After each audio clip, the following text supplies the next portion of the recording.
And now, live from Level 5 Productions on the island of Milleronia, it's The Larry Miller Show.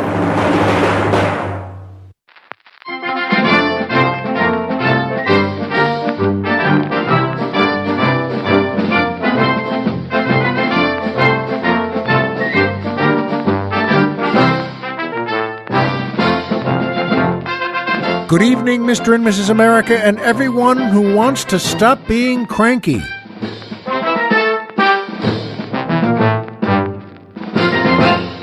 Hi, folks, and welcome back to the Larry Miller Show. I'm Larry Miller, but in a way, aren't we all? And boy, was it ever a beautiful day today here on the mainland. We are not on Milleronia today due to the needs of work, both for the Colonel and for me. And, it was just beautiful, though, today. And, wow, when it's gorgeous here in Southern California, it really is. And the Colonel was just mentioning that, well, the other day, just a few days ago, it was even like a winter day, a little cool and crisp and clear. Now, I know, by the way, everyone listening to this, like a winter day. You know, what are you talking about? It was 10 below here. Well, I know. But that's the way Southern California is, and no one knows, including me, including Colonel Jeff, no one really knows how to deal with gorgeous weather. That's why on Milleronia, I always make it gorgeous weather. But today, boy, oh boy, it was nice, and as always, the music makes me feel terrific. That's, of course, the Lars Thorwald Orchestra and the Miss Torso Dancers, featuring boy tenor Brad Simpson, asking the musical question, do kids today still soup up their bikes with banana seats, sissy bars, or baseball cards in the spokes to make them sound like motorcycles? Wow, first of all, boy, does that bring back memories. Good question, Brad, and Do they still all do that? Number one, I did. And, I had a Schwinn that was medium size, about boy size, from the time I was 9 to about 14 or 15 or 8 to 15, something like that. And it had a regular seat, a regular black leatherette seat that they had. Schwinn always made great stuff. And it was just one speed and didn't have gears and had just regular handlebars and a bell on the handlebars. And that was terrific. But I wanted more. And yes, I saved my allowance and I saved my snow shoveling money. And I got a banana seat, a white banana seat, and put it on too, by the way, which is not a small thing. I was proud of that. And, wow, a banana seat. And I just asked Colonel Jeff, I thought we called them something else, but I looked it up. I couldn't find any hint of that. But banana seat, I guess we did call them banana seats, but I didn't have a sissy bar, which was on the back of the banana seat, and it was a giant hoop that went up and around so that you could lean back on it. And as you rode the bicycle, you could lean back. Well, it was like a lazy boy chair or a lazy boy bike. But I didn't have one of those, just the banana seat, and that was plenty for me. And then I got, with some more money I saved, a California handlebar. That's what we called them. It was no other kind of slang name. We called them California handlebars, which were the ones that went up about a full foot and a half. And I put that on too. And you slide that through and you put it on and you use your adjustable wrench. And then you put the hand pieces back on again. That was pretty good, folks. I really, really liked it. And ultimately it was stolen. My friend, next door neighbor, Pete, asked if he could borrow it and take it to the local shopping center. And I said, sure, okay. And he did. And it was stolen. He didn't put a lock or a chain on it. And all right, and then my folks told his folks that, all right, now you got to get Larry another bike, which, by the way, I think is fair. And they did. They got me, they got me a used bike with big wheels, large wheels, and just kind of a heavy frame, and regular handlebars, and a banana seat on it. And you know what? First of all right, I guess they did their part. I guess they got me another bike, but I never stopped missing that Schwinn. And I'll tell you what, I think of it from time to time now. And yes, that's on the list of one of these days, the one of these days list. And I think if I ever went crazy and had $1 zillion, I might get a couple of Chevelles. Of course, the cars.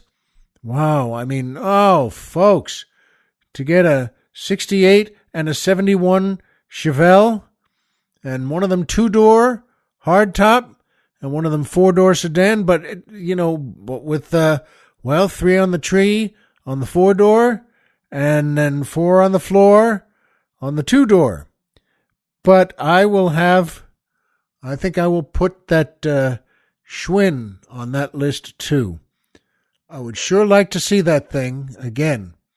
It was red with a white banana seat, and it had California handlebars. And yes, I put baseball cards in the 2 wheels.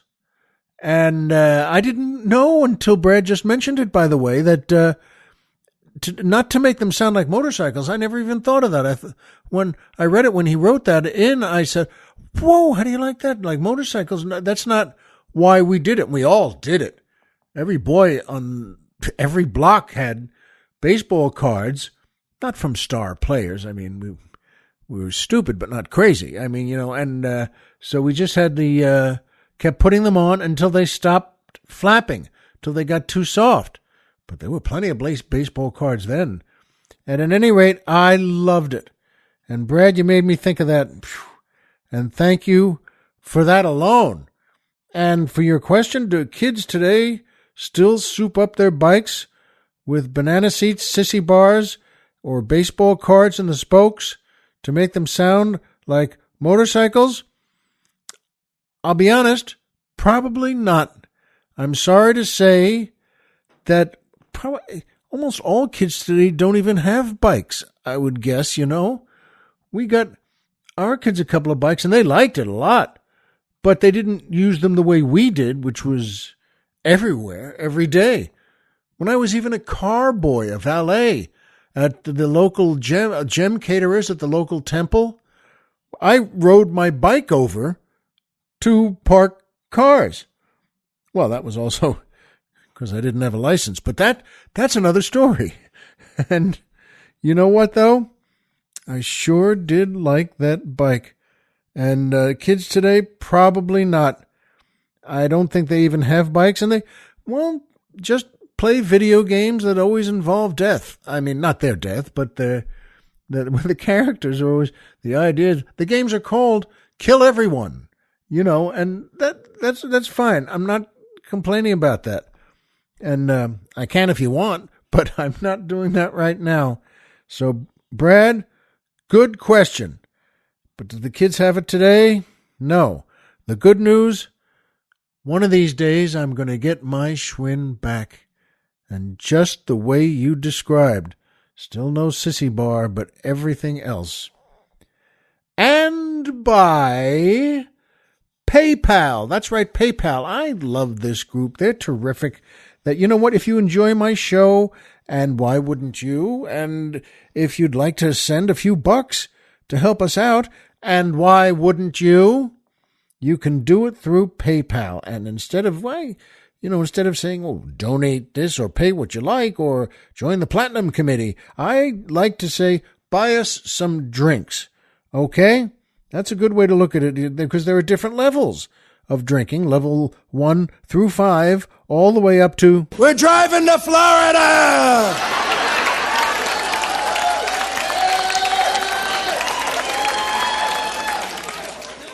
On our Schwinn bikes.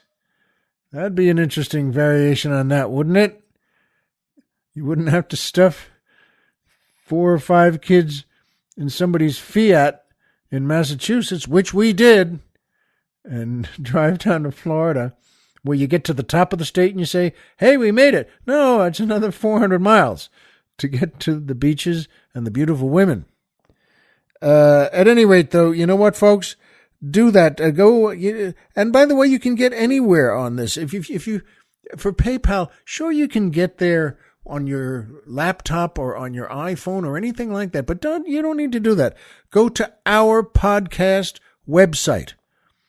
I said podcast, by the way, because I honestly couldn't remember again.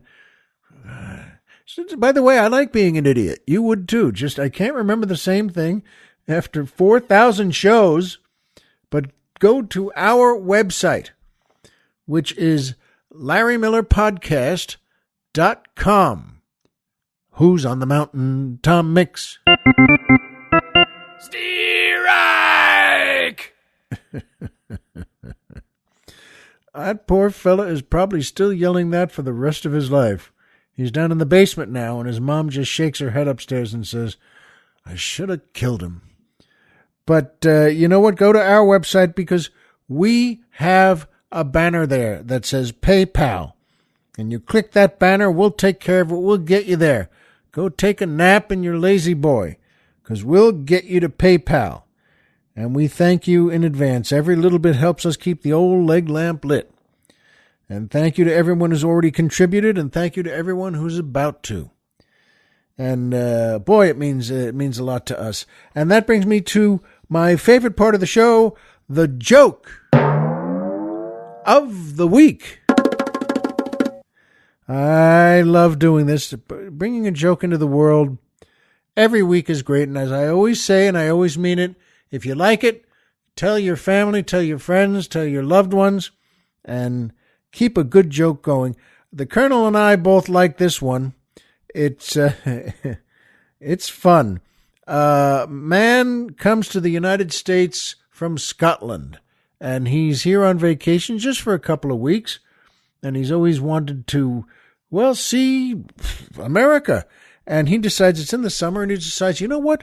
I don't know anything about it, but I'm going to go to a baseball game. I don't care if I don't know how it's played, and I don't know really anything about it, but it's a beautiful day, and I can go there and sit in the stands. Besides, I'll do whatever the other fans do. If they're cheering, I'll cheer too, and I'll fit right in, and they'll like me, and that'll be fine. He does that. He goes to a baseball game. It's a beautiful day for a game, and he's in the stands there on the second level.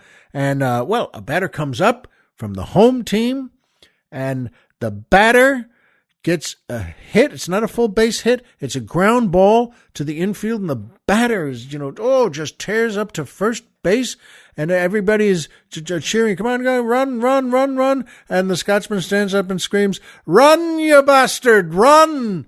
And the guy makes it, and everyone cheers and laughs and turns around and cheers, applauds the Scotsman, because, hey, this guy is good. We like this guy. He gets it. And another batter comes up. The same thing happens, a ground ball. And you know what? The same thing tears up to first, and people are cheering, come on, run, run, run, run. And the Scotsman stands up again. Run, you bastard, run. And he makes it also. He gets there safely. And the same thing, the people cheer him, and they're happy, and they're laughing, and they applaud at him. And the next batter gets up. Well, what do you know? Just 4 balls, and he walks. And as he's, of course, walking to first base, he walks. He strolls up to first base. And the Scotsman stands up again and says, run, you bastard, run. And one of the people next to him says, oh, no. It's not for this now. This is a different part of the game. He has 4 balls. He had to walk. And the Scotsman now yells, walk with pride, my boy, walk with pride. And I and the Colonel both felt that was a good one for you. I hope you like it. And yes, as I've said before, and I'll say again, if you do, pass it on to folks you like too. And that brings me to my second favorite part of the show, the Poetry Corner.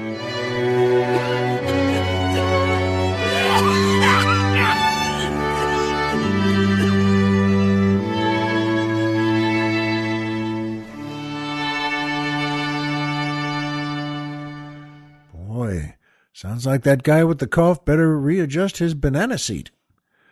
Boy, that could be a slang, couldn't it? You know, hey, guess what I did today? I sat on my banana seat. Wink, wink. But this is a good poem, and we did from this wonderful author, Edgar Allan Poe. We did another one last week. And we're going to do, and Colonel Jeff was saying, you know what, let's spend all of October on Edgar Allan Poe. And I said, well, sure sounds good to me, and I hope it does to you. And this one is called To One Departed by Edgar Allan Poe. Seraph, thy memory is to me like some enchanted far-off isle in some tumultuous sea, some ocean vexed, as it may be, with storms, but where, meanwhile, serenest skies continually just o'er that one bright island smile. For mid the earnest cares and woes, that crowd around my earthly path, sad path, alas, where grows not even one lonely rose, my soul at least a solace hath in dreams of thee, and therein knows an Eden of bland repose. Isn't that lovely? Good for you on everything, Edgar Allan Poe. And that brings me to my third favorite part of the show, the magic movie moment.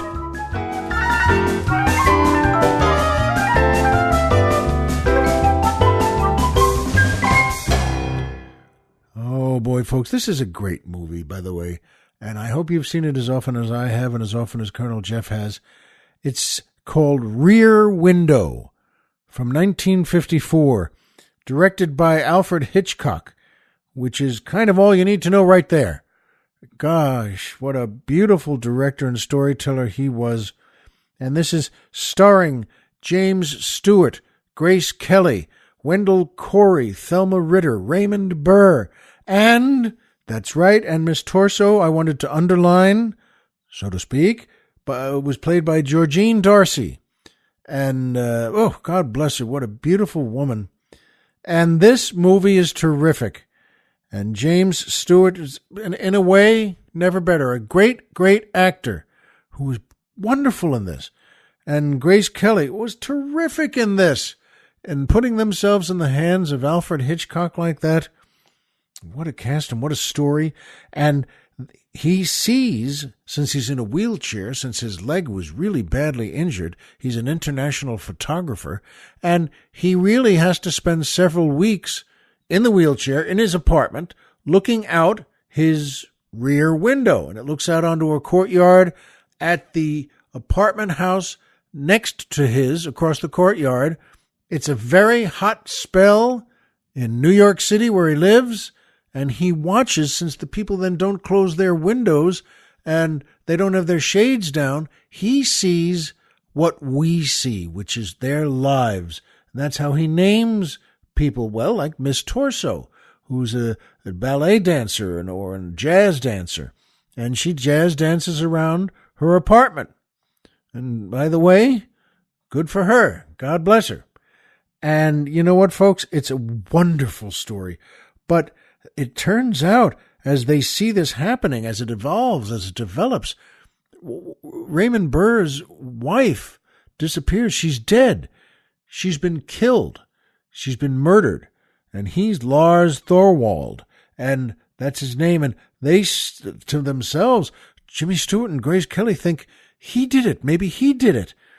And at one point, Grace, who was playing Lisa Fremont, goes across the yard to sneak into Thorwald's apartment to look for clues about him murdering his wife. But Stewart sees him returning out his own window. He sees him coming back, and the way Hitchcock directs this, well, Grace Kelly is in the apartment, and Stewart watches it all, and she's sort of moving through very delicately, and she waves at him, at Stewart, out the window, and pretends to be funny, and, oh, look where I am, and he can't warn her that Burr is back, and he's on his way. And as the Colonel said, boy, there's nothing that scares him more than when we know what the characters don't know. It's called dramatic irony.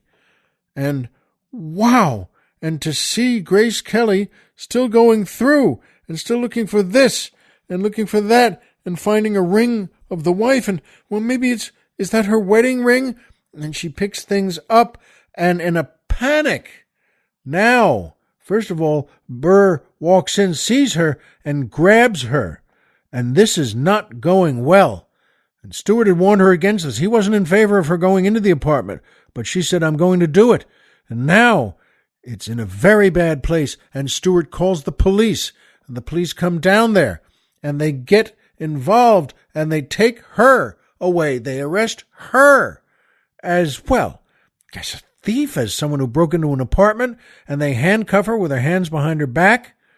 And sure enough, they go back up to, well, Stewart's apartment, and she, in a wonderful move, with her hands cuffed, she shows Stewart, only he sees it and only we see it.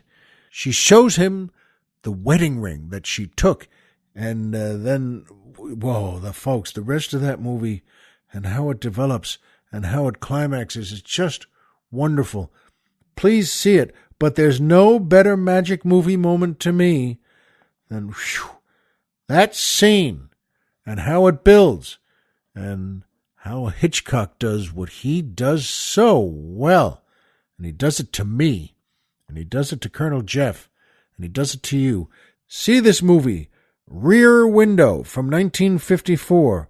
Alfred Hitchcock at his best, with the greatest actors you've ever seen. When things go from wrong to right in a great movie, I love telling the story. I love seeing it again. And things happen like that in our lives too, yours and mine. When things start out, well, a little weird or a little wrong, and then something happens that can make it all go right if we're smart enough to take advantage. And something happened to me today before, obviously, our show, before, well, Colonel Jeff came over here on the mainland. And I had an appointment at the dermatologist, a skin doctor, and have something looked at on my head. And he had taken tests, and he had sent them in for a biopsy. And he's not far from here, 15 minutes or so. It's a fine place. He's very popular. He's very successful. And he has a staff of 4 or 5 folks, and they all check you in. It's a tiny bit offbeat to me. It's never quite as relaxing as you want a doctor's appointment to be. And I came in with some things, some creams that he had suggested, and I wanted to ask him questions. Plus, he had done this biopsy and got the first result a month ago, and he wanted to send it to a different place over at UCLA that he said was much better. By the way, when he said it was much better, I resisted the temptation to say, so why did you send it to the bad place first? Shouldn't you just not do that? But, of course, I didn't say that because who wants to annoy a doctor when something could be, well, serious? At any rate, he's there. He comes in to the examination room. And by the way, I saw him in the hallway there in front of the desk with the 4 or 5 assistants. And he's just standing there chatting and laughing. He could have come in any time, I'm just saying.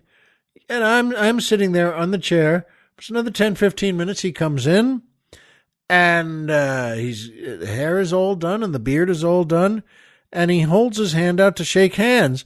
And I might have mentioned this before, but I've never understood the overuse of handshakes in our culture. I don't quite get it. I never have. We've already met. And we don't need to continue or to repeat the handshake. I hope you understand what I mean. I don't think I'm crazy on that. You want to say, look, it's not the 12th century and we're not about to duel on horseback, okay? We're not about to come charging on the lists at each other and have things go wrong for somebody. And at any rate, he does that. He holds his hand out. And I'm there. I want to hear the results of this and that and ask questions. So and I'm already seated in the chair there. And he said, he stands there with his hand out and for 5-6 seconds, which is a long time to stand there. And I'm sitting there, all right. And I start to lean forward. He said, just get out of the chair. And I said, you know what? It was so hard getting in this chair. Just if you want to shake, just step over. And he did. He stepped over, and he's got a big paw. And I always thought, and Colonel Jeff thought the same thing. Aren't doctors supposed to not touch you before, during, and after an appointment or something? Isn't that so they're clean and you're clean or something's clean? What's the point? But all right, okay.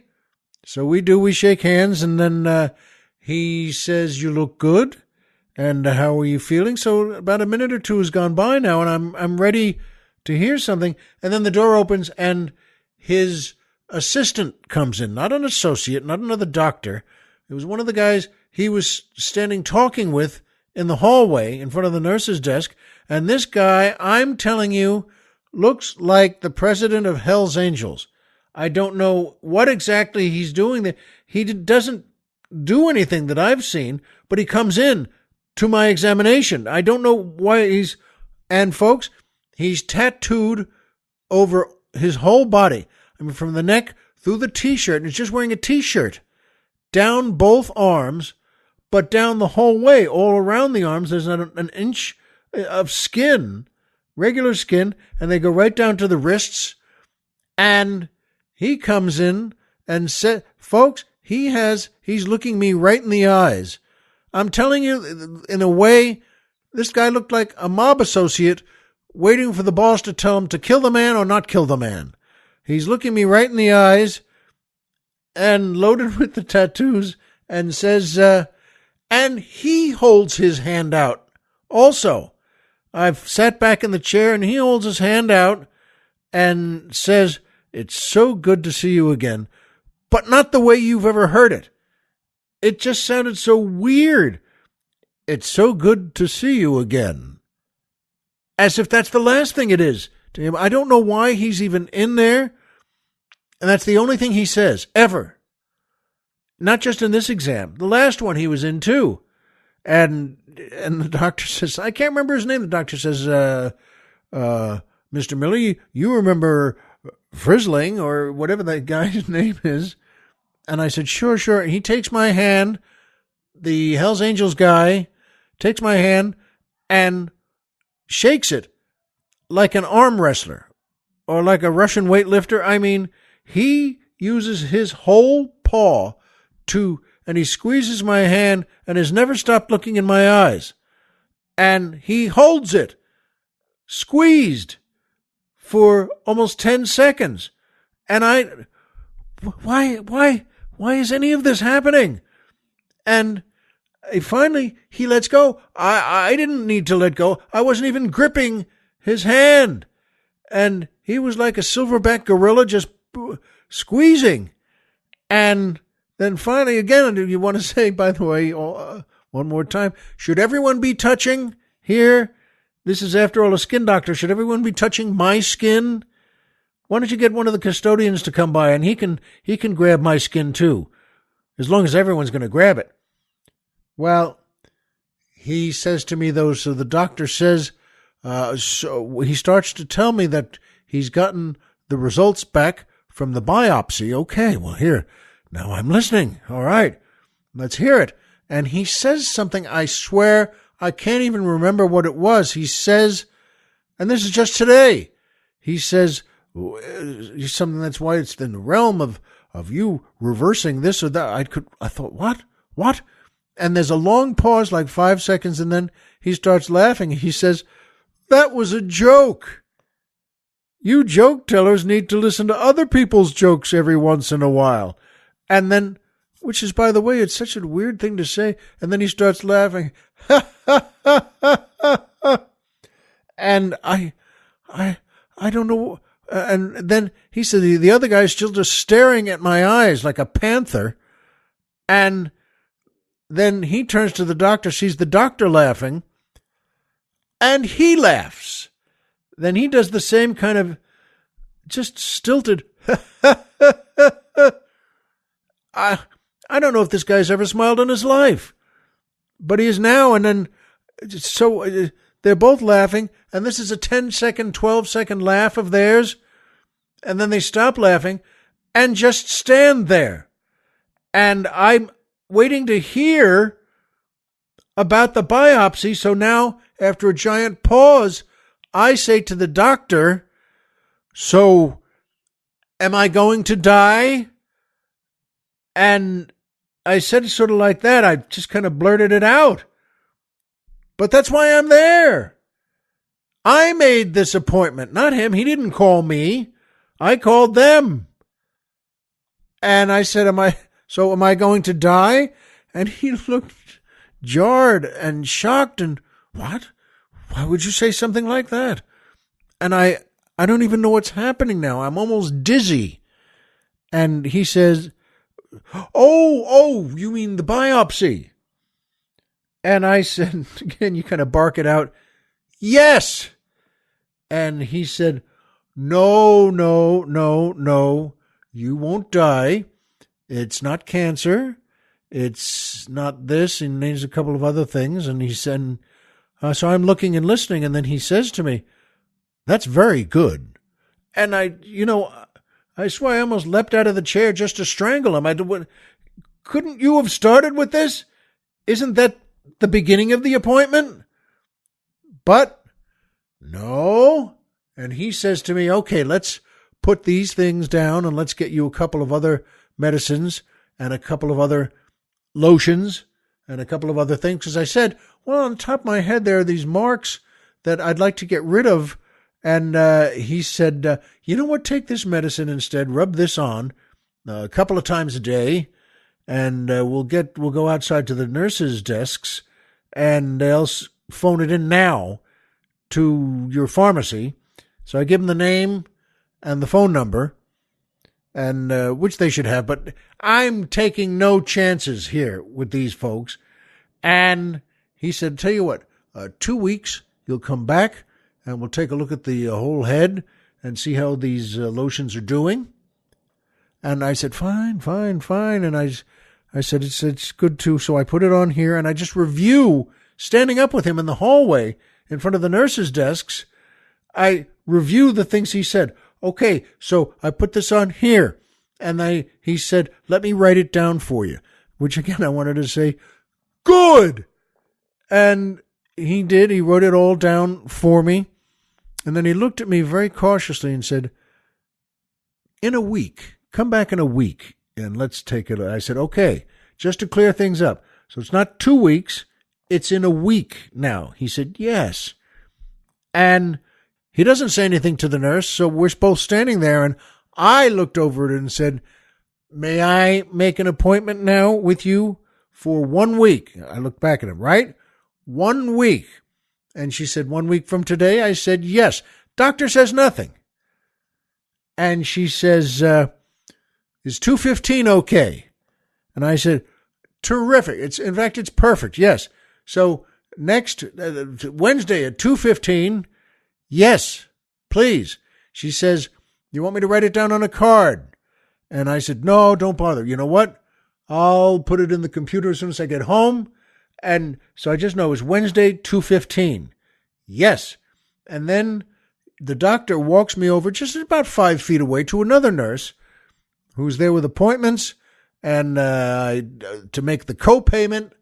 And she's, again, these are nice people, but they're just a little weird.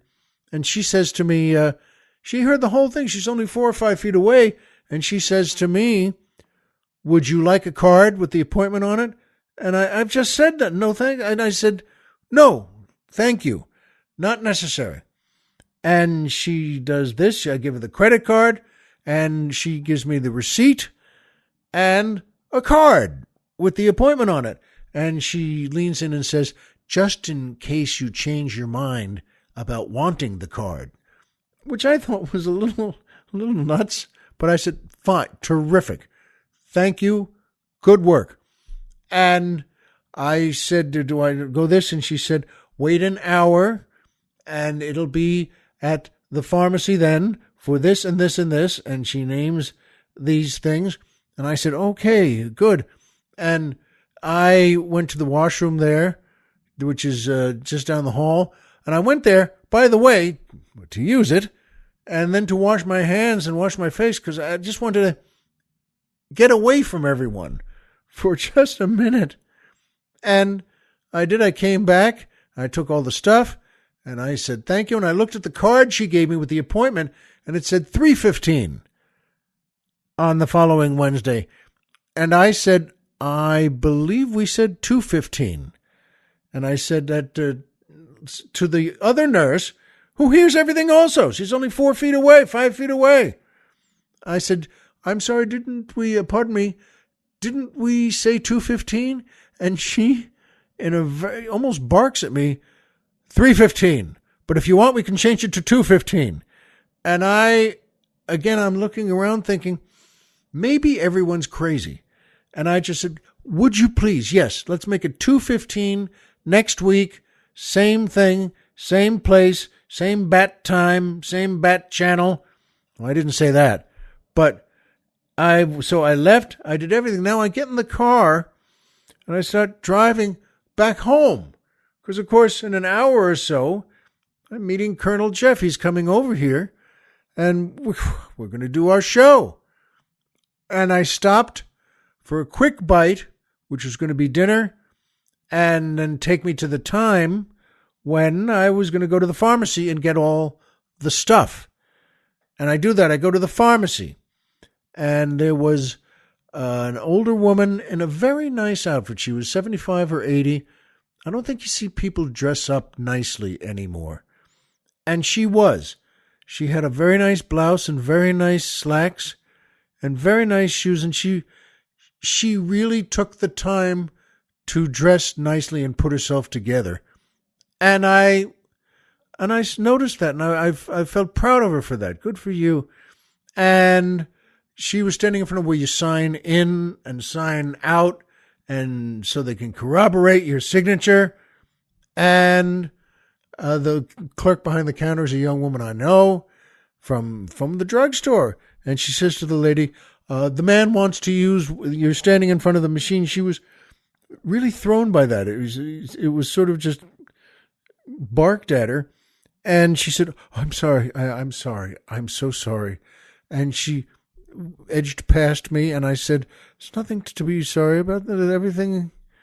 And she said, I'll sit here. I'm waiting. And she looked at me and said, I'm sorry. It's waiting for medicine. And I looked at her right in the eyes also, but not like the other guy. I looked at her and smiled and said, you know what? Me too. And I think it makes us all a little tense. And she smiled at me. It was kind of a grateful moment. She sat down in the chair, which was just a few feet away, and I couldn't resist. She was so kindly and so gracious. And as she sat down in the chair, I just leaned over and said, pardon me, but I was going to sit in that chair too. And I couldn't resist, and she looked up again and said, oh, I'm sorry, and started to even get up, and I just took her hand in mine and smiled and said, I'm kidding, I'm joking. It's just because, well, we are a little tense. We're picking things up. And I said, I just had a very good doctor's appointment. I got some good news. And she smiled and said, oh, you must like your doctor very much. And I just took a beat and then said, to be honest, he's a little creepy. But, and she laughed. And folks, the point is, just by extending myself a little bit and making someone feel better and taking the time, a moment, just taking a moment to give her a smile, She was in a completely different mood. She was completely relaxed. And you know what? So was I. And that's where the lesson came for me. And that's where I hope it comes for you. You know what? I didn't need to be cranky. I mean, thank God it was good news. Okay, it's not cancer that's going to actually grow another head. And, well, I'll see the guy next week at 2:15. And you know what? What happens before and after that matters more. And it mattered meeting this nice lady, this nice older woman. And we both smiled at each other as I started to walk out, and I stopped and nodded at her, and she nodded at me. And folks, turns out that was the best medicine either of us really needed. So, you and I know each other, and we agree on the same things. And we know the same things. Homer is Homer, and Pluto is a planet. So remember, folks, as always, if you walked out of bed today and had a job to go to and a home to come back to and someone there who cares about you, folks, the game's over and you've won. And that's sure true, especially when you make someone feel a little better. Be well, and we'll see you here next time.